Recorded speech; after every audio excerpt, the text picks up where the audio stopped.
Tes, tes. Assalamualaikum warahmatullahi wabarakatuh. Selamat sore. Saya ucapkan kepada rekan mahasiswa kelas Magister Ilmu Hukum IBLAM School of Law. Kita berjumpa lagi dalam materi hukum pidana transnasional. Sambil menunggu mahasiswa yang lain, saya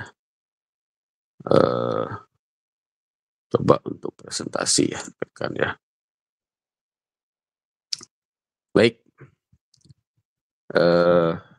akan kita bahas pada kesempatan ini adalah tentang teori universalitas ya. Teori universalitas yaitu terkait dengan pembahasan yang kita bahas di pertemuan kedua, yaitu tentang teori-teori dan prinsip ya. Teori-teori dan prinsip dalam hukum pidana transnasional kan ya. Apa itu teori-teori ya? Tentunya ya pandangan-pandangan ya. Kita paham gagasan-gagasan ya, termasuk juga pemahaman dari teori. Tidak lain adalah prinsip-prinsip kebenaran ya, prinsip-prinsip kebenaran yang berlaku umum.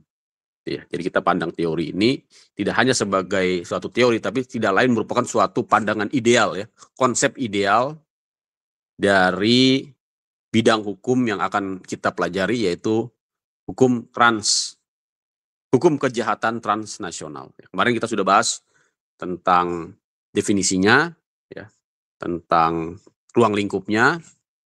Ya, sekarang kita akan fokus kepada teori-teori yang melatar belakanginya, ya.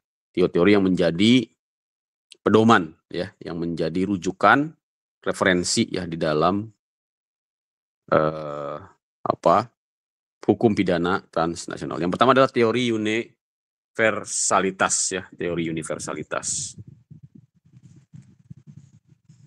Teori universalitas merupakan ya kewenangan yang dimiliki oleh semua negara ya terhadap suatu hal atau peristiwa tertentu ya, terhadap jenis-jenis ya kejahatan yang dianggap sebagai musuh oleh seluruh umat manusia. Ini sudah ada yang bergabung, alhamdulillah ya. Jadi kita akan bahas tentang siap ya. Tadi sudah saya mulai. Jadi saya siapkan rekamannya ini. Izin Pak siapa nih? Banyak Pak. Siap. Ya, nanti saya akan siapkan rekamannya biar rekan-rekan yang belum bisa bergabung bisa menyimak ya. Tadi bahan ajar sudah saya kirim ya. Oke, mungkin ini saya jelaskan sedikit sambil saya menyiapkan rekaman yang nanti akan saya upload ke YouTube saya sehingga rekan-rekan bisa berinteraksi pasca perkuliahan ya, karena ini materi yang sangat penting ya. Jadi itu yang ingin saya sampaikan ya pada kesempatan kali ini dengan Pak Frans ya. Oke, Pak Frans. Iya Pak, Frans Pak. Siap. Saya lanjut ya. Lanjut. Silakan Bapak. Jadi siap. Jadi ini kita baru menginjak kepada teori-teori yang melatar belakangi ya, ataupun teori-teori yang memberikan ya petunjuk ya, penjelasan ya terkait dengan kewenangan ya mengadili ya, ataupun kewenangan ya menjatuhkan pidana terhadap ya tindak pidana transnasional. Yang pertama ya yang kita pahami adalah teori universalitas ya. Di sini kita bisa baca yaitu merupakan teori yang ya berlaku terhadap semua negara ya. Merupakan teori yang berlaku terhadap semua negara. Ya. Mengapa demikian? Karena jenis-jenis kejahatan ini merupakan kejahatan yang memang dianggap sebagai musuh seluruh umat manusia. Ya, demikian penjelasannya Pak Frans ya. Disebut dengan istilahnya hostis humani generis ya. Jadi kejahatan ini ya ada 3 kriteria kita bisa baca di sini ya. Pertama ya, kejahatan ya dapat terjadi baik selama perang maupun di masa damai. Jadi yang dimaksud dengan kejahatan hostis humani generis ini atau kejahatan yang menjadi musuh bersama seluruh umat manusia, dia bisa saja terjadi ya baik selama perang ataupun di masa damai. Yang kedua, perbuatan ya atau tindak pidana yang dilakukan merupakan bagian ya dari upaya bersama dengan penuh kesadaran ya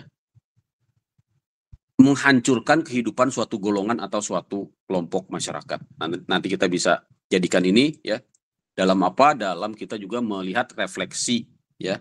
Misalnya bagaimana kejadian di Gaza ya akhir-akhir ini ya. Kita dapat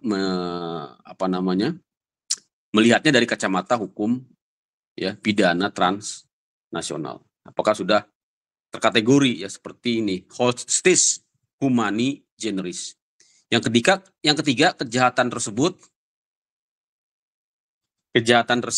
menargetkan ya orang yang tidak bersalah. Ya, rekan-rekan ya, kejahatan tersebut menargetkan orang yang tidak bersalah ya, orang yang tidak secara aktif dan resmi terlibat dalam pertempuran. Itu ya, rekan-rekan ya. Jadi secara umum yurisdiksi universal ini digunakan ya ketika yurisdiksi pidana tradisional suatu negara ya tidak dapat ditegakkan ya, atau dalam kata lain apabila dikaitkan dengan perbuatan jahatnya maka si pelaku tidak memiliki hubungan apapun ya dengan negara tersebut misalnya ya. Misalnya terdakwa bukan warga negara tersebut ya, atau terdakwa ya tidak melakukan kejahatan di wilayah negara tersebut atau terhadap warga negaranya. Kepentingan nasional negara tersebut juga tidak mengalami kerugian atau apapun ya, atau kejahatan dilakukan di wilayah yang tidak tunduk oleh yurisdiksi negara manapun. Ya, ini juga dapat diterapkan seperti itu ya. Tadi selain tadi 3 ciri yang merupakan hostis humani generis ya, teori yurisdiksi juga diterapkan tadi terkait dengan ya adanya ya ketidakjelasan yurisdiksi ya, sehingga ketidakjelasan yurisdiksi ini tadi baik karena status dari pelakunya yang stateless ya atau bukan wilayah warga negara bukan warga dari wilayah suatu negara ya, atau kejahatannya terjadi di wilayah yang tunduk di negara manapun atau tidak ya tunduk di yurisdiksi negara manapun ya rekan-rekan ya. Oke, sudah tambah lagi pesertanya, alhamdulillah. Kita lanjut ya rekan-rekan ya. Kita lanjut. Jadi ini sambil saya record ya. Nanti izin Pak, maaf telat gabung Pak. Siap, nggak apa-apa. Ini saya record ya, nanti saya akan share file rekamannya biar rekan-rekan semua yang lain juga bisa menyimak ya, dan juga nanti bisa berkontribusi ya, artinya bisa bertanya ya melalui media YouTube, yaitu yang biasa saya lakukan sehingga kelas kita lebih interaktif. Kita lanjut ya rekan-rekan, ini masih di materi tentang ya apa tadi, asas universalitas ya yang menentukan ya keberlakuan ataupun hak ya kewenangan pemidanaan terhadap kejahatan transnasional. Tadi terkait dengan jenis kejahatannya yang dikenal dengan istilah ya kejahatan umat manusia ya, musuh umat manusia ya, hostis humani generis, dan juga yang ketiga memang yurisdiksinya yang tidak dapat dipastikan ya, atau yurisdiksinya kejadian tempus dan juga lokusnya ya terjadi di lebih dari satu negara atau di wilayah yang tidak bertuan ya, wilayah yang tidak dimiliki yurisdiksinya oleh negara manapun. Ya rekan-rekan ya. Kita lanjut ke slide berikutnya. Bentar, ya.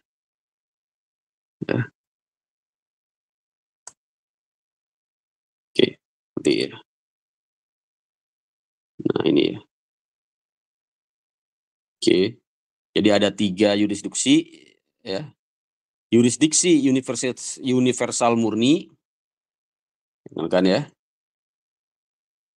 Yurisdiksi universal karena lembaga pengadilan internasional, dan juga yurisdiksi universal terbatas. Nah ini harus kita pahami ya.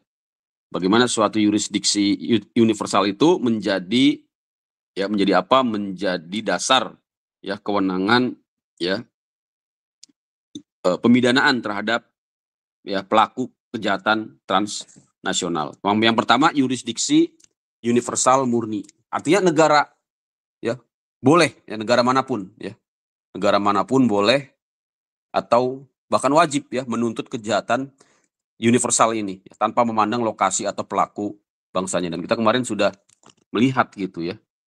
Contohnya ya dalam kasus di Gaza ya kan ya. Kita lihat ya. Luar biasa, negara yang tidak ada hubungannya dengan konflik ya kalau kita lihat. Ya. Justru menjadi sangat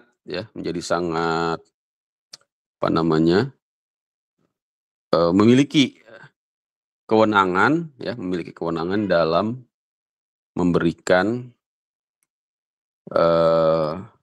tuntutan ya, dalam memberikan tuntutan di Mahkamah Internasional ya, kan ya, dalam memberikan tuntutan di Mahkamah Internasional. Itu yang kita lihat.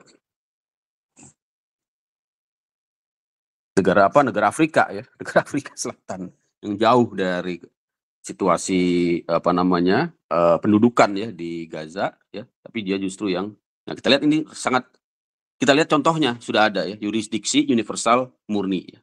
Contoh yang tercatat di sini perompakan ya, pembajakan pesawat ya. Nah, genosida di sini masuk ya, genosida ya, kejahatan perang dan perbudakan. Kita sudah melihat contohnya ya, jadi tidak hanya kita pelajari teorinya, memang sudah ada gitu ya di depan mata di televisi ya, di praktek ya hukum internasional. Yang kedua, yurisdiksi universal lembaga pengadilan internasional ya, yurisdiksi pengadilan internasional atau ICC ya, untuk mengadili genosida ini ya, misalnya yang terjadi di Gaza, kejahatan perang ya, kejahatan terhadap kemanusiaan dan agresi ya.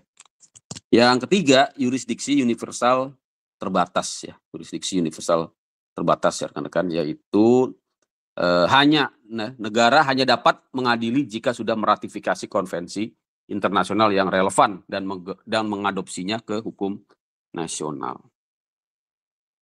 Oke, berikutnya kita lihat contoh kasus yang kita sajikan di sini ya.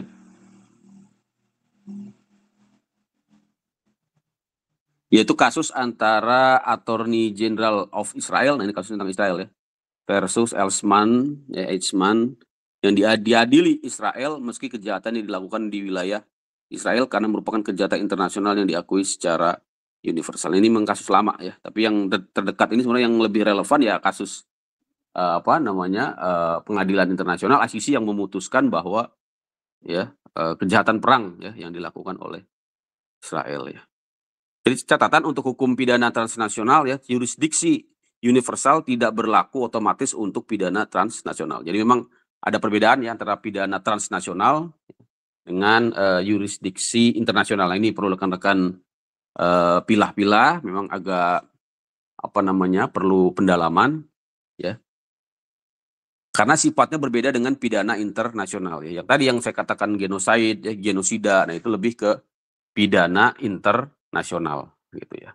Pidana transnasional menggunakan yurisdiksi teritorial personal, ekstrateritorial, dan konsekuensi atau aksesnya ya. Rekan-rekan bisa pelajari lebih lanjut ya tentang yurisdiksi teori yurisdiksi universal atau teori universalitas. Ya, kita akan melangkah ke teori berikutnya.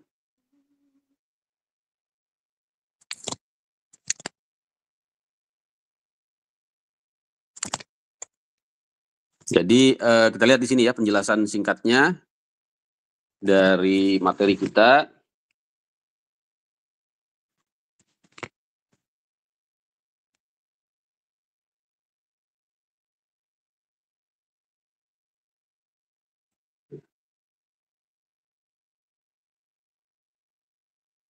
Yang pertama ya, apa itu teori universalitas? Yaitu kewenangan ya, kewenangan kewenangan untuk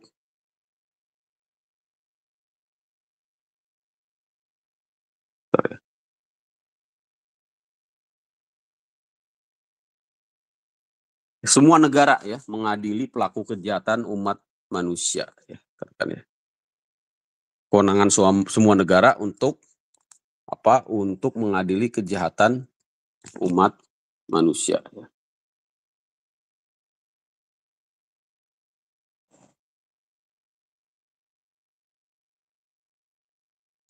Kan ya. Nah,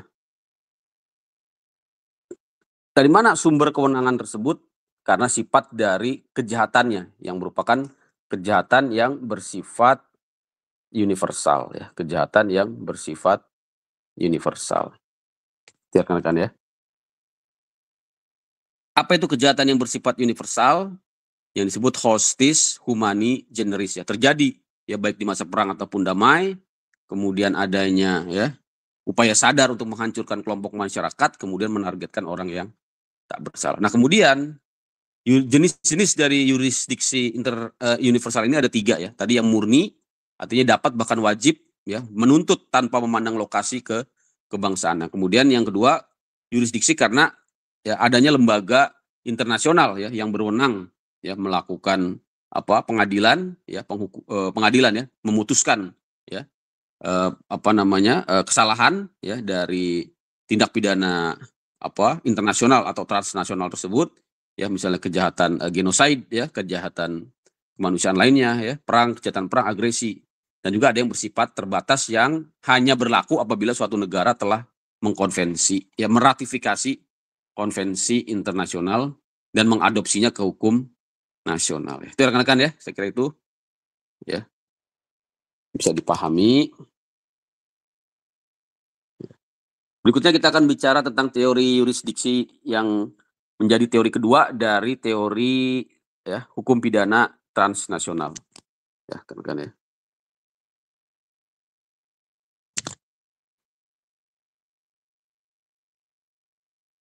Oke.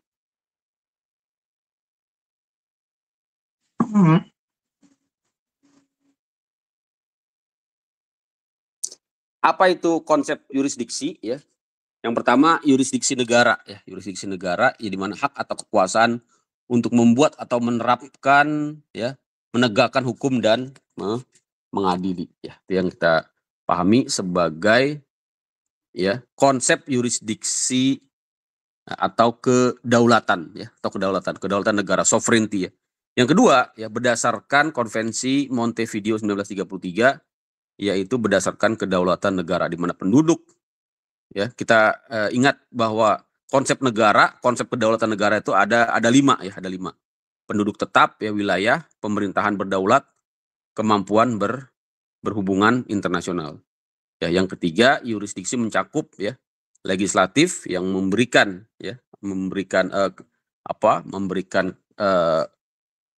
hukum ya atau preskriptif, kemudian eksekutif yang menegakkan hukum, dan yudikatif yang melakukan ya melakukan penghukuman ya, adjudikatif. Itulah konsep yang kita pahami ya di dalam yurisdiksi ya, rekan ya.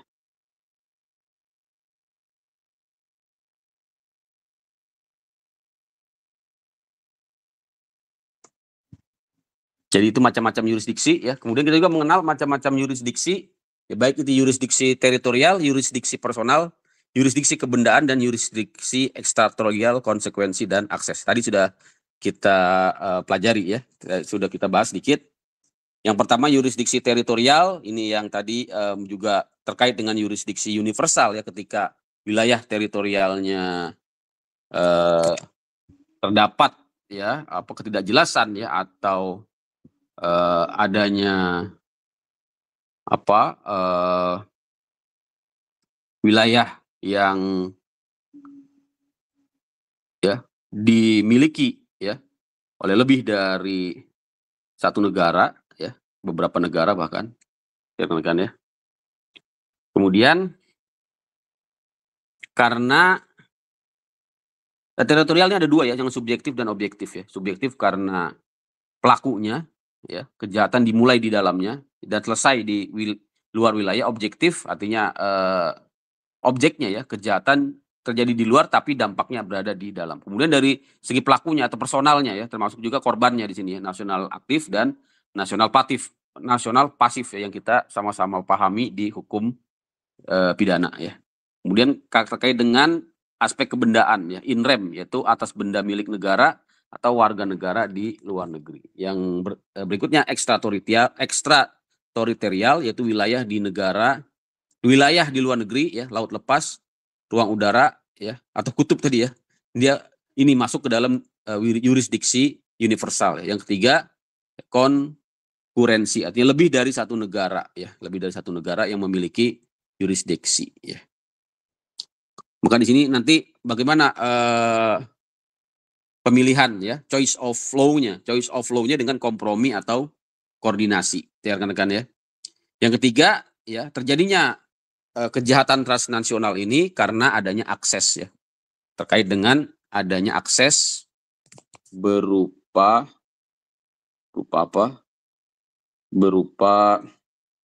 kejahatan cyber ya, kejahatan siber kan ya. Itu yang banyak terjadi ya, atau ya kejahatan siber ini ya, misalnya kita lihat yang baru yang juga dialami Indonesia ya, warga negara Indonesia yang juga ya dipaksa ya di dalam perdagangan orang dan juga melakukan kegiatan scam apa namanya secara siber ya, itu rekan-rekan ya, yang terjadi di Myanmar ya, rekan-rekan saya kira lebih paham dari saya. Kira itu yurisdiksi ya. Berikutnya penerapan yurisdiksi di luar wilayah. Nah ini ya, penerapan yurisdiksi di luar wilayah. Jadi kita coba lihat penjelasannya ya. Yang pertama yurisdiksi atas kapal. Nah ini untuk kapal ini ya, dia berada di luar wilayah teritorial ya suatu negara, tapi dia memiliki yurisdiksi tersendiri ya, di mana dia diatur di dalam UN clause ya, United Nations Convention Law of the Sea ya, di mana ya ketika terjadi di wilayah apa namanya lautan teritorial ya, walaupun terjadi di laut teritorial, kapal yang memiliki bendera atau pesawat terdaftar dia dianggap sebagai perwakilan dari negara yang memiliki bendera kapal tersebut ya, sehingga yurisdiksinya adalah yurisdiksi dari bendera kapal atau pesawat ya terdaftar tersebut gitu ya. Yang ketiga kejahatan di luar ya, yang berdampak substansial bagi suatu negara ya. Yang ketiga pelaku atau korbannya adalah warga negara. Yang terakhir ini merupakan asas nasionalitas pasif ya, kan yang kita sama-sama sudah pahami. Ya itulah. Nah ini yang terakhir ya, yang paling penting dalam penegakan hukum ya internasional terkait dengan kejahatan transnasional ya, terkait dengan kejahatan transnasional, yaitu pertama prinsip non intervensi ya. Ini merupakan ya prinsip yang berlaku umum di hukum internasional atau disebut juga sebagai jus cogens ya, atau preemptory norm ya, norma yang tidak tergantikan, karena memang ini menjamin ya kedaulatan suatu negara ya dari intervensi negara-negara lain, karena prinsipnya masing-masing negara itu memiliki kesetaraan ya. Di mana ini dicantumkan di Konvensi Montevideo ya 1933 dan juga di Piagam PBB di mana yurisdiksi suatu negara dibatasi kedaulatan negara lain. Par im parem non habet jurisdiction. Tidak ada negara di atas negara lain. Negara tidak boleh intervensi urusan internal negara lain, non intervention ya. Makanya itu pantas kalau kita kemudian ya memiliki sikap ya sesuai dengan konstitusi dan juga prinsip-prinsip dasar negara kita ya, bahwa penjajahan di atas dunia harus dihapuskan. Itulah yang harus sama-sama kita jadikan pegangan ya dalam memahami ya hukum pidana transnasional ini ya rekan-rekan ya. Kira itu masih ada lagi. Oke, terakhir ya, juga harus kita hormati hak imunitas diplomatik ya, yang menjadi bagian dari hukum kebiasaan internasional ya, di mana ya dilakukan perlindungan ya terhadap perwakilan diplomatik konsuler ya, konvensi Roma ini ya, konvensi Roma kalau tidak 1961. Contohnya Malaysia mengusir dubes Korea Utara karena tidak menghormati yurisdiksi Malaysia dalam penyelidikan kasus Kim Jong Nam. Iya. Jadi cara yang dilakukan ya dengan mengembalikan korps diplomatik tersebut ya, karena memang ada tadi hak imunitas diplomatik ya. Artinya negara yang bersangkutanlah nanti yang diberikan kewenangan, diberikan yurisdiksi ya untuk memidanakan korps diplomatik yang melanggar, yang kita anggap melanggar kedaulatan ataupun hukum suatu negara. Jadi itu kesimpulannya ini dalam bentuk mind map ya, kan bisa lihat di sini sebagai penutup ya karena sudah maghrib. Jadi dari segi definisi tadi terkait dengan teori yurisdiksi ya, merupakan kekuasaan negara. Jadi bicara tentang hukum transnasional, maka ya pihak yang juga menjadi pelaku sekaligus juga pihak yang menjadi yang memiliki kewenangan ya untuk ya menegakkan hukum terhadap kejahatan ini adalah negara ya, karena kekuasaan negara ya membuat, menerapkan dan menegakkan hukum ya baik di dalam negeri maupun di lingkungan transnasional. Kemudian jenis-jenis yurisdiksi tadi kita sudah baca, ada jenis yurisdiksi teritorial ya baik yang subjektif dan objektif, jenis yurisdiksi personal ya nasional aktif dan pasif, kebendaan, ekstrateritorial ya, konkurensi dan akses ya. Akses tadi terkait dengan kejahatan cyber. Ya, kemudian bagaimana penerapannya ya secara eksternal ya, di mana penerapan transnational crime secara eksternal ini misalnya yang terjadi di atas kapal ya atau pesawat karena memiliki yurisdiksi khusus yang diatur oleh hukum laut internasional. Kemudian ada jenis-jenis kejahatan yang berdampak substantif dan juga terkait dengan perlindungan warga negara ya di luar negeri. Ya, ada pembatasan-pembatasan dalam penegakan hukum transnasional ataupun yang harus dihormati oleh seluruh negara ya, yang sesuai dengan prinsip-prinsip kebiasaan internasional, yaitu prinsip kesetaraan ya, non intervention tadi ya, prinsip hak imunitas diplomatik ya. Kemudian yang terakhir prinsip-prinsip kuncinya ya adalah kesetaraan negara. Ya, tidak boleh adanya intervensi dan juga terkait dengan timbal balik ya, kompromi dan koordinasi antar negara sebagai ya pilihan hukum ya, choice of law ya ketika terjadi konflik kewenangan ya di antara negara-negara yang terkait dengan penegakan hukum pidana transnasional. Saya kira itu rekan-rekan ya. Saya kira cukup, nanti bisa dilanjut di YouTube, saya akan rekam nanti izin rekan-rekan saya share melalui Mbak Sipa ya, apabila ada pertanyaan nanti bisa lanjut di YouTube saya ya. Jadi juga ini memang buat konten saya di YouTube. Saya kira itu cukup, terima kasih. Apabila tidak ada pertanyaan saya akhiri.